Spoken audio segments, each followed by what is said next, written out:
السلام علیکم۔ رات کے 8 بجے ہیں۔ یہ ریڈیو پاکستان ہے۔ خبرنامے کے ساتھ میں ہوں عشرت ثاقب اور میں نعیم زبیری۔ سب سے پہلے ایک نظر آج کی خاص خبروں پر۔ وزیراعظم نے ملکی زرعی برآمدات بڑھانے کے لیے لائحہ عمل تشکیل دینے کی ہدایت کی ہے۔ نائب وزیر اعظم نے ایران کے ساتھ ترجیحی شعبوں میں تعلقات مستحکم کرنے کے پاکستان کے عزم کا اعادہ کیا ہے۔ وفاقی حکومت نے آئندہ 6 ماہ کے لیے گیس کی قیمتوں میں اضافہ نہ کرنے کا اعلان کیا ہے۔ پاک فوج کے شعبہ تعلقات عامہ کے ڈائریکٹر جنرل نے 2 ٹوک الفاظ میں کہا ہے کہ پاکستان خوشامد کی بجائے بھرپور طاقت سے دہشت گردی کے خلاف جنگ جیتے گا۔ بنگلہ دیش نے پاک فضائیہ کی آپریشنل مہارت سے استفادہ کرنے میں دلچسپی ظاہر کی ہے۔ وزیر اعلیٰ پنجاب نے صوبے میں صاف توانائی کے فروغ کے لیے 6 بایو گیس پلانٹس قائم کرنے کی منظوری دی ہے۔ وزیر اعلیٰ بلوچستان نے لیویز فورس کو پولیس میں ضم کرنے کا اعلان کیا ہے۔ گلگت بلتستان کی نگراں کابینہ کے 12 اراکین نے آج حلف اٹھایا۔ آزاد جموں و کشمیر کے وزیر اعظم نے کاروباری برادری کو ریاست کے متعدد شعبوں میں وسیع مواقع تلاش کرنے کی دعوت دی ہے۔ بھارت کے غیر قانونی زیر قبضہ جموں و کشمیر میں آج سوپور قتل عام کی 33ویں برسی منائی گئی۔ وینزویلا کی نائب صدر ڈیلسی روڈریگویز نے آج ملک کی عبوری صدر کی حیثیت سے حلف اٹھا لیا ہے۔ آج ہرارے میں 19 سال سے کم عمر کھلاڑیوں کی سہ ملکی کرکٹ سیریز کے فائنل میں پاکستان نے زمبابوے کو 9 وکٹوں سے ہرا دیا۔ اور اب خبروں کی تفصیل کے لیے پہلے نعیم زبیری۔ وزیر اعظم شہباز شریف نے آئندہ 5 سال میں زرعی برآمدات بڑھانے کے لیے لائحہ عمل تشکیل دینے کی ہدایت کی ہے۔ آج اسلام آباد میں زرعی اصلاحات کے بارے میں ورکنگ گروپ کے اجلاس کی صدارت کرتے ہوئے انہوں نے کہا کہ زرعی شعبے کی اصلاحات اور کسانوں کو عالمی سطح پر رائج اطوار سے متعارف کروانا حکومت کی اولین ترجیح ہے۔ شہباز شریف نے کہا کہ زرعی اجناس کی پروسیسنگ سے برآمدات کے لیے معیاری اشیاء کی تیاری کی غرض سے پالیسی سطح پر اقدامات اٹھائے جا رہے ہیں۔ وزیر اعظم نے کہا کہ حال ہی میں 1000 پاکستانی طلباء و طالبات کو زراعت کی جدید ٹیکنالوجی کی تربیت کے لیے سرکاری خرچ پر چین بھیجا گیا۔ انہوں نے کہا کہ زراعت کی ترقی کے لیے تحقیق پر سرمایہ کاری کی جا رہی ہے تاکہ فی ایکڑ پیداوار میں اضافہ ہو سکے۔ شہباز شریف نے کہا کہ ماہی پروری اور پھلوں اور ان سے تیار کردہ مصنوعات کی برآمدات میں اضافے کے لیے اقدامات اٹھائے جا رہے ہیں۔ نائب وزیر اعظم اسحاق ڈار نے اہم ترجیحی شعبوں میں ایران کے ساتھ تعلقات مزید مستحکم کرنے کے لیے پاکستان کے عزم کا اعادہ کیا ہے۔ انہوں نے اس عزم کا اظہار آج اسلام آباد میں ایرانی سفیر امیر مقدم سے ملاقات کے دوران کیا۔ سفیر نے ایرانی وزیر خارجہ عباس عراقچی کی طرف سے نئے سال کی مبارکباد دی اور ان کی جانب سے ایک خط بھی دیا۔ نائب وزیر اعظم نے گرم جوشی سے مبارکباد کا جواب دیا۔ اسحاق ڈار کو مختلف شعبوں میں تعاون کو مضبوط بنانے کے لیے مختلف 2 طرفہ ادارہ جاتی حکمت عملیوں کے تحت ہونے والی پیش رفت کے بارے میں بھی بریفنگ دی گئی۔ حکومت نے اگلے 6 ماہ تک گیس کی قیمتوں میں کوئی اضافہ نہ کرنے کا اعلان کیا ہے۔ یہ اعلان آج وفاقی وزیر پیٹرولیم علی پرویز ملک نے اسلام آباد میں ہونے والے ایک اجلاس کے دوران کیا۔ انہوں نے کہا کہ گیس کی قیمتوں میں یہ ریلیف وزیر اعظم شہباز شریف کی ہدایت پر دیا جا رہا ہے۔ فوج کے شعبہ تعلقات عامہ کے director general lieutenant general Ahmed Sharif Chaudhry نے واضح طور پر کہا ہے کہ پاکستان دہشت گردی کے خلاف جنگ خوشامد سے نہیں بلکہ طاقت سے جیتے گا۔ آج راولپنڈی میں ایک نیوز کانفرنس میں گزشتہ سال کے دوران انسداد دہشت گردی کے اقدامات کا جامع جائزہ پیش کرتے ہوئے انہوں نے کہا کہ اس حوالے سے ہمارا موقف بالکل واضح ہے۔ D G S P R نے کہا کہ گزشتہ سال دہشت گردی کے خلاف جنگ کے حوالے سے ہمارے لیے ایک تاریخی اور نتیجہ خیز سال تھا۔ انہوں نے کہا کہ اس سال انسداد دہشت گردی کی کوششوں میں شدت دیکھی گئی۔ لیفٹیننٹ جنرل احمد شریف چودھری نے کہا کہ پوری دنیا نے افغانستان کے دہشت گردی کی کارروائیوں کا گڑھ بننے کے حوالے سے پاکستان کے موقف کو بھی تسلیم کیا ہے۔ فوج کے شعبہ تعلقات عامہ کے ڈائریکٹر جنرل نے کہا کہ گزشتہ سال خفیہ اطلاع کی بنیاد پر 75,175 کارروائیاں کی گئیں، جن میں روزانہ اوسطاً 206 کارروائیاں کی گئیں۔ لیفٹیننٹ جنرل احمد شریف چودھری نے کہا کہ گزشتہ سال دہشت گردی کے 5,397 واقعات ہوئے، جن میں سے 3,811 واقعات خیبر پختونخوا میں ہوئے۔ انہوں نے کہا کہ خیبر پختونخوا میں دہشت گردی کے واقعات میں اضافے کی وجہ سیاست اور دہشت گردی کا گٹھ جوڑ ہے۔ گزشتہ سال ہونے والے دہشت گردی کے 10 بڑے واقعات کا ذکر کرتے ہوئے DGISPR نے کہا کہ ان میں جو لوگ ملوث تھے وہ تمام افغانی تھے۔ انہوں نے کہا کہ گزشتہ سال 2,597 دہشت گرد مارے گئے۔ انہوں نے کہا کہ سیکورٹی فورسز اور عام شہریوں پر مشتمل شہداء کی کل تعداد 1,235 تھی۔ انہوں نے ان شہداء کو خراج عقیدت پیش کیا جنہوں نے پاکستان کی سلامتی اور مستقبل کے لیے اپنی جانوں کا نذرانہ پیش کیا۔ DGISPR نے افسوس ظاہر کیا کہ افغان سرزمین دہشت گردی کی آماج گاہ بن چکی ہے، جہاں ہر قسم کے دہشت گردوں کو تربیت دی جا رہی ہے۔ انہوں نے کہا کہ افغان طالبان حکومت دہشت گرد گروہوں کو دہشت گردی کی کارروائیوں کے لیے بنیاد فراہم کرتی ہے، جنہیں بھارت کی طرف سے مالی امداد اور سرپرستی فراہم کی جا رہی ہے۔ انہوں نے کہا کہ امریکہ کی طرف سے چھوڑے گئے جدید ترین ہتھیار بھی دہشت گرد گروہوں کے پاس موجود ہیں۔ بنگلہ دیش نے پاک فضائیہ کی آپریشنل مہارت سے استفادہ کرنے میں دلچسپی ظاہر کی ہے۔ اس دلچسپی کا اظہار آج بنگلہ دیش کے ایئر چیف حسن محمود خان نے پاک فضائیہ کے سربراہ air chief marshal Zaheer Ahmed Babar Sidhu سے ملاقات میں کیا۔ بنگلہ دیشی ایئر چیف نے پاک فضائیہ کے جنگی ریکارڈ کی تعریف کی اور بنگلہ دیشی فضائیہ کے لڑاکا طیاروں پر مشتمل بیڑے کی دیکھ بھال اور فضائی نگرانی بڑھانے کے لیے فضائی دفاعی راڈار سسٹم کے نظام میں معاونت طلب کی۔ ملاقات میں JF-17 تھنڈر طیاروں کی ممکنہ خریداری پر بھی تفصیلی بات چیت کی گئی۔ ظہیر احمد بابر سدھو نے بنگلہ دیشی ایئر چیف کو پاک فضائیہ کی حالیہ پیش رفت سے آگاہ کیا۔ انہوں نے پاک فضائیہ کے اداروں میں بنیاد سے لے کر جدید فلائنگ اور خصوصی کورسز کے جامع تربیتی لائحہ عمل کے ذریعے بنگلہ دیشی فضائیہ کی مدد کے لیے پاکستان کے عزم کا اعادہ کیا۔ یہ خبریں آپ ریڈیو پاکستان سے سن رہے ہیں۔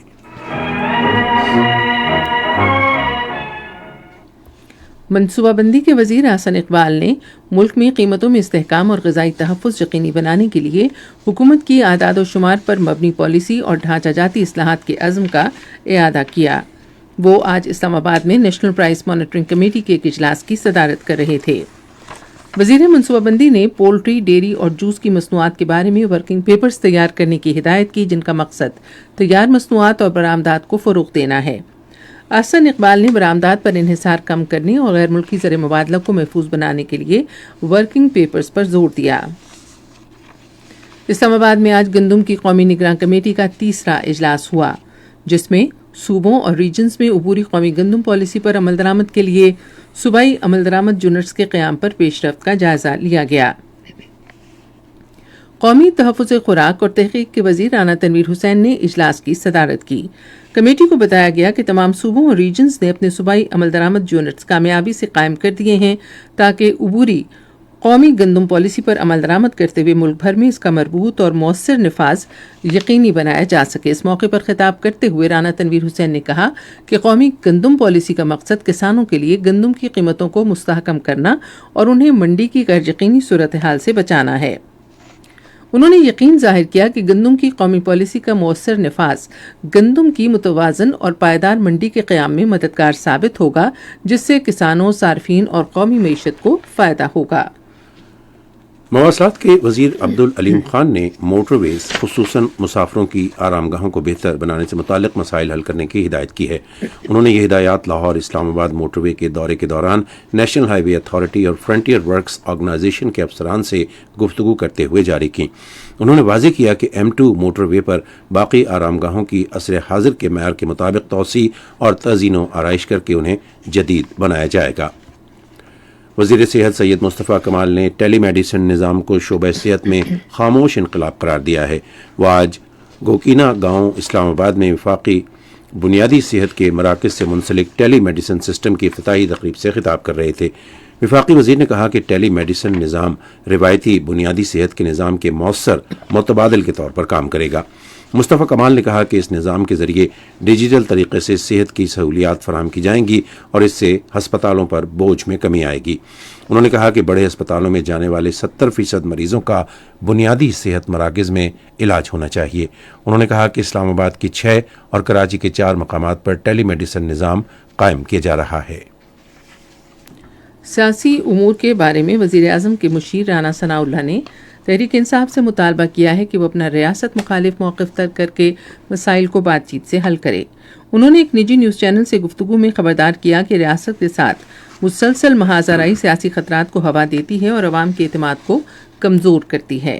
مشیر نے کہا کہ وزیر اعظم شہباز شریف نے بار بار اور واضح طور پر مذاکرات کی باضابطہ پیشکش کی ہے اور اس کے باوجود پی ٹی آئی کوئی سنجیدہ اقدام کرنے کے بجائے تنقید اور منفی بیان بازی کر رہی ہے۔ رانا ثناء اللہ نے پارٹی پر زور دیا کہ وہ مذاکرات کے موقع سے فائدہ اٹھائے، اس سے پہلے کہ ان کا مسلسل موقف ناقابل تلافی سیاسی نقصان کا باعث بنے۔ وزیر اعلیٰ پنجاب مریم نواز نے صوبے میں صاف توانائی کے فروغ کے لیے 6 بایو گیس پلانٹس قائم کرنے کی منظوری دی ہے۔ انہوں نے آج لاہور میں ایک اجلاس کی صدارت کرتے ہوئے کہا کہ 4 بایو گیس پلانٹس لاہور اور 2 فیصل آباد میں لگائے جائیں گے۔ اجلاس میں ملٹی فیول بایو ریفائنری کے قابل عمل ہونے کے جائزے کی بھی منظوری دی گئی۔ وزیر اعلیٰ نے حکام کو کچرے سے توانائی حاصل کرنے کے منصوبے کی جلد تکمیل یقینی بنانے کی بھی ہدایت کی۔ بایو گیس پلانٹس گھریلو استعمال کے لیے سستی گیس فراہم کریں گے، جبکہ اس سے زرعی مقاصد کے لیے بایو کھاد بھی تیار کی جائے گی۔ پنجاب حکومت ماڈل ولیج منصوبے کے پہلے مرحلے میں 200 سے زائد دیہات میں بنیادی سہولتوں کی فراہمی کے لیے ترجیحی بنیادوں پر اقدامات کر رہی ہے۔ اس کی مزید تفصیل ریڈیو پاکستان لاہور کے نمائندے احمد کمال کی رپورٹ میں۔ یہ بات آج لاہور میں وزیر اعلیٰ کی زیر صدارت اجلاس کے دوران بتائی گئی۔ Punjab development programme, Lahore development programme, مثالی گاؤں منصوبہ، پی ایچ اے، صاف پانی اور دیہی سڑکوں کے منصوبوں پر پیش رفت کا جائزہ لیا گیا۔ وزیر اعلیٰ مریم نواز شریف نے روزمرہ کی پیش رفت کی ذاتی طور پر نگرانی کے لیے لائیو ڈیش بورڈ کے قیام کی ہدایت کی۔ انہوں نے حکم دیا کہ عوام کی سہولت کے لیے سڑکوں کی بجائے گرین بیلٹس میں سیوریج لائنیں بچھائی جائیں۔ انہوں نے ہدایت کی کہ 7 شہروں میں پنجاب کے ڈیولپمنٹ منصوبے اپریل تک مکمل کیے جائیں اور صوبے بھر میں پی ایچ اے کو وسعت دینے کے ساتھ ساتھ ان کی مالی خود مختاری کے لیے وسائل پیدا کرنے کا منصوبہ بھی طلب کیا۔ مریم نواز شریف نے اپنی چھت اپنا گھر منصوبے کی دوسری قسط فوری جاری کرنے کا حکم دیا۔ اجلاس کو بتایا گیا کہ منصوبے کے تحت 155 ارب روپے کے 1,21,000 سے زائد قرضے جاری کیے جا چکے ہیں اور 65,000 گھر مکمل ہو چکے ہیں۔ اجلاس کو یہ بھی بتایا گیا کہ سڑکوں کی بحالی کے منصوبے کے تحت 4,000 کلومیٹر سڑکیں تعمیر اور مرمت کی جائیں گی۔ سندھ کے سینئر وزیر اطلاعات شرجیل انعام میمن نے کہا ہے کہ عالمی بینک کی جانب سے سندھ کے سیلاب سے بحالی کے ہنگامی منصوبے کو تسلی بخش قرار دینا سندھ حکومت کی مؤثر منصوبہ بندی کا منہ بولتا ثبوت ہے۔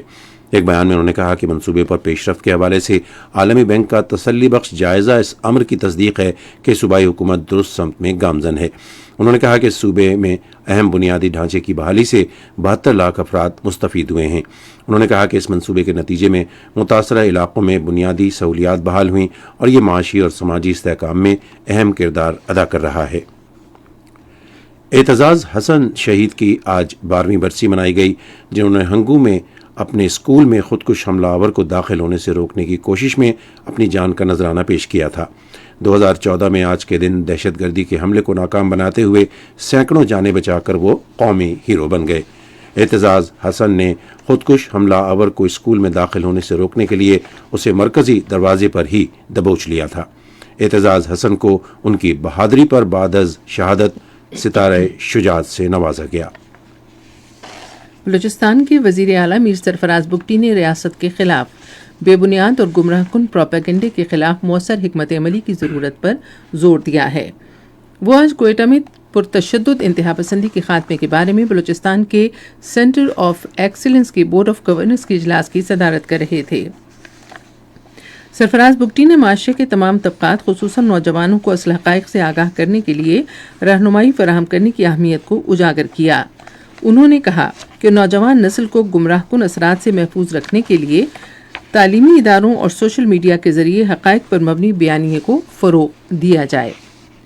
ادھر ایکس پر ایک الگ بیان میں سرفراز بگٹی نے بلوچستان میں لیویز فورس کو مکمل طور پر پولیس میں ضم کرنے کا اعلان کیا ہے۔ انہوں نے کہا کہ اس اقدام سے دیرینہ انتظامی ابہام کا خاتمہ ہو گیا ہے اور اس سے صوبے میں قانون کے یکساں نفاذ کو یقینی بنایا جا سکے گا۔ گلگت بلتستان میں نگراں کابینہ کے اراکین نے آج گورنر ہاؤس میں حلف برداری کی تقریب میں اپنے عہدوں کا حلف اٹھایا۔ گلگت بلتستان کے قائم مقام گورنر نذیر احمد ایڈوکیٹ نے ان سے حلف لیا۔ حلف اٹھانے والے 12 وزراء کے علاوہ نگراں کابینہ میں 2 مشیر بھی شامل ہیں۔ خصوصی سرمایہ کاری سہولت کونسل کی دور اندیشی معاشی اصلاحات اور پالیسیوں کے تسلسل کی بدولت پاکستان میں معاشی سرگرمیوں میں نمایاں اضافہ ہو رہا ہے۔ اصلاحاتی تسلسل، پالیسی ہم آہنگی اور بہتر کاروباری ماحول کے نتیجے میں بڑے صنعتی ادارے توسیعی سرمایہ کاری کی جانب تیزی سے بڑھ رہے ہیں۔ ملک کی صف اول کی سیمنٹ ساز company D G Khan cement نے پاکستان کی سب سے بڑی یومیہ کلینکر لائن کے قیام کا اعلان کر دیا ہے، جس کی یومیہ پیداواری صلاحیت 11,000 ٹن ہوگی۔ یہ خبریں ریڈیو پاکستان سے نشر کی جا رہی ہیں۔ آزاد جموں کشمیر کے وزیر اعظم فیصل ممتاز راٹھور نے کاروباری برادری کو قدرتی وسائل، سیاحت، پن بجلی اور معدنیات سمیت ریاست کے مختلف شعبوں میں وسیع مواقع تلاش کرنے کی دعوت دی ہے۔ وہ آج اسلام آباد میں پاکستان کے ایوان صنعت و تجارت کی فیڈریشن کے وفد سے بات چیت کر رہے تھے۔ وزیر اعظم آزاد کشمیر نے کہا کہ حکومت سرمایہ کاری، صنعتی ترقی، برآمدات کے فروغ اور روزگار کے مواقع پیدا کرنے کے لیے سازگار ماحول پیدا کرنے کی خاطر ہر ممکن سہولیات فراہم کرے گی۔ انہوں نے کہا کہ حکومت سرمایہ کاروں کے تحفظ، ایک چھت تلے امور کی انجام دہی اور کاروبار میں آسانی کے فروغ کے لیے جامع پالیسیوں پر عمل درآمد کر رہی ہے۔ دوسری جانب اسلام آباد میں اوورسیز پاکستانیز فاؤنڈیشن کے چیئرمین سید قمر رضا سے بات چیت کے دوران فیصل ممتاز راٹھور نے اس عزم کا اظہار کیا کہ سمندر پار کشمیریوں کے مسائل ترجیحی بنیادوں پر حل کرنے کے لیے ادارہ جاتی سطح پر اقدامات کیے جائیں گے۔ بھارت کے غیر قانونی زیر قبضہ جموں کشمیر میں آج سوپور قتل عام کی 33ویں برسی منائی گئی۔ کشمیر میڈیا سروس کے مطابق اس ہولناک واقعے کے متاثرہ خاندان آج بھی انصاف کے منتظر ہیں۔ 1993 میں اسی دن بھارتی پیراملٹری بارڈر سیکیورٹی فورس کے اہلکاروں نے سوپور میں 60 سے زیادہ بے گناہ شہریوں کو بے دردی سے شہید کیا تھا۔ بھارتی فوجیوں نے سوپور کو آگ لگا دی، جس کے نتیجے میں 400 سے زیادہ دکانیں اور دیگر عمارتیں، جن میں رہائشی مکانات بھی شامل تھے، جل کر راکھ ہو گئیں۔ 3 دہائیاں گزرنے کے باوجود اس سنگین جرم میں ملوث افراد آج بھی آزاد گھوم رہے ہیں۔ عینی شاہدین کے مطابق بھارتی بی ایس ایف کے اہلکاروں نے ایک بس ڈرائیور کو گاڑی سے زبردستی نکالا اور مسافروں پر گولیاں چلا دیں، جس سے 20 افراد موقع پر ہی جان سے ہاتھ دھو بیٹھے تھے۔ جرمنی اور ترکیہ سمیت کئی ممالک نے افغان مہاجرین کی پرتشدد اور مجرمانہ سرگرمیوں کے بڑھتے ہوئے خدشات کے پیش نظر انہیں ملک بدر کرنے کا عمل تیز کر دیا ہے۔ افغان ذرائع ابلاغ کے ادارے آریانہ نیوز کے مطابق جرمنی میں سخت امیگریشن پالیسیوں کا نفاذ کر دیا گیا ہے۔ جرمنی سے ملک بدر کیا گیا ایک افغان مہاجر منشیات کی اسمگلنگ اور دیگر غیر قانونی سرگرمیوں میں ملوث تھا۔ سنگین جرائم میں ملوث 83 افغان پناہ گزینوں کو گزشتہ سال جرمنی سے ملک بدر کیا گیا تھا۔ جرمن فورن نیشنلز رجسٹریشن سینٹر کے اعداد و شمار کے مطابق گزشتہ سال تقریباً 11,888 رجسٹرڈ افغان پناہ گزینوں کو جرمنی چھوڑنے کے احکامات جاری کیے گئے۔ تولو نیوز کی رپورٹ کے مطابق ترک حکام نے افغان مہاجرین کی غیر قانونی نقل و حرکت کے خلاف کارروائی کرتے ہوئے 32 افراد کو گرفتار کیا ہے۔ افغان مہاجرین کی دہشت گردانہ کارروائیوں کی وجہ سے ٹرمپ انتظامیہ پہلے ہی امیگریشن اور خصوصی امیگرنٹ ویزا رکھنے والوں پر پابندیاں عائد کر چکی ہے۔ اقوام متحدہ کے ہائی کمشنر برائے انسانی حقوق نے ونیزویلا میں امریکی فوجی آپریشن کے بعد ملک کی صورتحال پر گہری تشویش کا اظہار کیا ہے۔ جنیوا میں معمول کی پریس بریفنگ میں اقوام متحدہ کے انسانی حقوق کے دفتر کی ترجمان روینہ شمدسانی نے کہا کہ امریکی حملے نے بین الاقوامی بنیادی اصولوں کو پامال کر دیا ہے۔ وینزویلا کی نائب صدر اور تیل کی وزیر ڈیلسی روڈریگویز نے ملک کی عبوری صدر کی حیثیت سے حلف اٹھا لیا ہے۔ وینزویلا کی سپریم کورٹ کے آئینی بینچ نے اعلان کیا تھا کہ ڈیلی روڈریگویز قائم مقام صدر کے طور پر فرائض انجام دیں گی۔ انڈونیشیا کے شمالی جزیرے سولاویسی میں شدید سیلاب کے باعث کم از کم 14 افراد ہلاک ہو گئے ہیں۔ انڈونیشیا کے محکمہ موسمیات نے خبردار کیا ہے کہ رواں اور آئندہ ماہ کے دوران جاوا، سولاویسی، ملوکو اور پاپوا کے جزیروں میں شدید بارشوں کا امکان ہے، جس سے سیلاب کا خطرہ بڑھ رہا ہے۔ آپ سن رہے ہیں ریڈیو خبرنامہ۔ ریڈیو خبرنامے میں اب پیش ہیں کھیلوں کی خبریں۔ آئیے سنتے ہیں عشرت ثاقب سے۔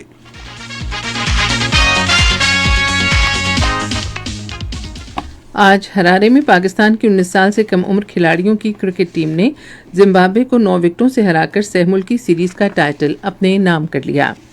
زمبابوے کی ٹیم پہلے بیٹنگ کرتے ہوئے 44.4 اوورز میں 158 رنز پر آؤٹ ہو گئی۔ جواب میں پاکستان نے 159 رنز کا ہدف 16.2 اوورز میں صرف 1 وکٹ کے نقصان پر حاصل کر لیا۔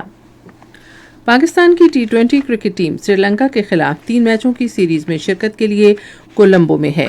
سیریز کا آغاز کل دمبیولا اسٹیڈیم میں ہوگا۔ جمعے اور اتوار کے میچز بھی اسی اسٹیڈیم میں کھیلے جائیں گے۔ سلمان علی آغا ٹیم کی قیادت کریں گے۔ سیریز پاکستان کو اگلے ماہ کی 7 تاریخ سے بھارت اور سری لنکا میں شروع ہونے والے ICC T20 عالمی کپ ٹورنامنٹ کے لیے اسکواڈ کو حتمی شکل دینے میں مدد دے گی۔ آج اسلام آباد میں ماہین آفتاب قریشی نے 11ویں Begum Kulsoom Saifullah Khan national ranking tennis championship میں خواتین کے سنگلز کا ٹائٹل جیت لیا۔ انہوں نے فائنل میں سوہا علی کو 6-1 اور 6-1 سے ہرایا۔ مردوں کے ڈبلز کا ٹائٹل احمد نائل قریشی اور ابو بکر طلحہ نے جیتا، جنہوں نے برکت اللہ اور یوسف خلیل کو 6-3 اور 6-4 سے شکست دی۔ پاکستان میں چینی سفارت خانے کے sports and culture attache Cheng Peng نے F7 مرکز اسلام آباد میں 10 پن بالنگ کلب کا دورہ کیا۔ صدر پاکستان 10 پن بالنگ فیڈریشن اعجاز الرحمان نے چینگ پینگ کو پاک چائنا فرینڈشپ 10 پن بالنگ چیمپئن شپ کے انتظامات کے حوالے سے بریفنگ دی۔ چیمپئن شپ رواں ماہ کی 24 سے 30 تاریخ تک منعقد ہوگی، جس میں ملک بھر سے بالرز شرکت کریں گے۔ چیمپئن شپ پاک چین دوستی کی 75ویں سالگرہ کی تقریبات کا حصہ ہے۔ اسکواش کے مایہ ناز کھلاڑی روشن خان کی 20ویں برسی آج منائی گئی۔ تفصیل ریڈیو پاکستان کے نمائندے سجاد پرویز سے۔ روشن خان سن 1927 میں پشاور میں پیدا ہوئے تھے۔ سن 1954 اور سن 1955 میں وہ برٹش اوپن کے سیمی فائنل تک اور سن 1956 میں فائنل تک پہنچنے میں کامیاب ہوئے، مگر وہاں اپنے ہم وطن ہاشم خان کے ہاتھوں شکست کھا گئے۔ سن 1957 میں ہاشم خان اور روشن خان برٹش اوپن کے فائنل میں ایک مرتبہ پھر آمنے سامنے ہوئے، مگر اس مرتبہ کامیابی روشن خان کا مقدر بنی۔ تاہم روشن خان یہ اعزاز اپنے پاس ایک ہی سال برقرار رکھ سکے۔ سن 1980 کی دہائی میں دنیا اسکواش پر حکمرانی کرنے والے عظیم کھلاڑی جہانگیر خان روشن خان کے فرزند ہیں۔ Olympic gold medallist Arshad Nadeem کے میاں چنو میں آبائی گاؤں 101-15L میں واقع ایتھلیٹکس اسٹیڈیم کا تقریباً 60% کام مکمل ہو چکا ہے۔ ارشد ندیم کی تاریخی اولمپک جیت کے بعد وزیر اعلیٰ پنجاب مریم نواز شریف کی جانب سے اعلان کردہ 7 ایکڑ پر مشتمل اسٹیڈیم تقریباً 5 کروڑ 30 لاکھ روپے کی لاگت سے تعمیر کیا جا رہا ہے۔ توقع ہے کہ یہ منصوبہ اگلے سال جون تک مکمل ہو جائے گا۔ اب سنتے ہیں تجارتی خبریں۔ پاکستان اسٹاک ایکسچینج میں آج تیزی کا رجحان دیکھا گیا کہ KSE 100 انڈیکس 2653 پوائنٹس کے اضافے کے بعد مارکیٹ کے اختتام پر 1,85,062 پوائنٹس پر بند ہوا۔ مجموعی تجارتی حجم 1,306 ملین سے زائد حصص ریکارڈ کیا گیا، جبکہ کل 1,384 ملین سے زائد حصص کا لین دین ہوا تھا۔ آج کے الیکٹرک لمیٹڈ کمپنی کے سب سے زیادہ 109 ملین سے زائد حصص کا کاروبار ہوا۔ آج مجموعی طور پر 485 کمپنیوں کے حصص کا لین دین ہوا، جس میں سے 238 کمپنیوں کے حصص کی قیمتوں میں اضافہ، 218 میں کمی، جبکہ 29 کمپنیوں کے حصص کی قیمتوں میں استحکام دیکھا گیا۔ انڈس موٹر لمیٹڈ کے حصص کی قیمتوں میں سب سے زیادہ 79.55 روپے کا اضافہ، جبکہ PIA ہولڈنگ کے حصص کی قیمتوں میں 933.38 روپے کی کمی ہوئی۔ نیشنل بینک کے اعلان کے مطابق روپے اور دیگر غیر ملکی کرنسیوں کے درمیان شرح تبادلہ یہ رہی: امریکی ڈالر قیمت خرید 280 روپے اور قیمت فروخت 280 روپے 50 پیسے، پاؤنڈ اسٹرلنگ 379 روپے 65 پیسے اور 380 روپے 33 پیسے، یورو 328 روپے 55 پیسے اور 329 روپے 14 پیسے، سعودی ریال 74 روپے 68 پیسے اور 74 روپے 81 پیسے، UAE درہم 76 روپے 25 پیسے اور 76 روپے 39 پیسے، جاپانی ین قیمت خرید 1 روپے 79 پیسے اور قیمت فروخت بھی 1 روپے 79 پیسے۔ آج کراچی میں 10 گرام سونے کی قیمت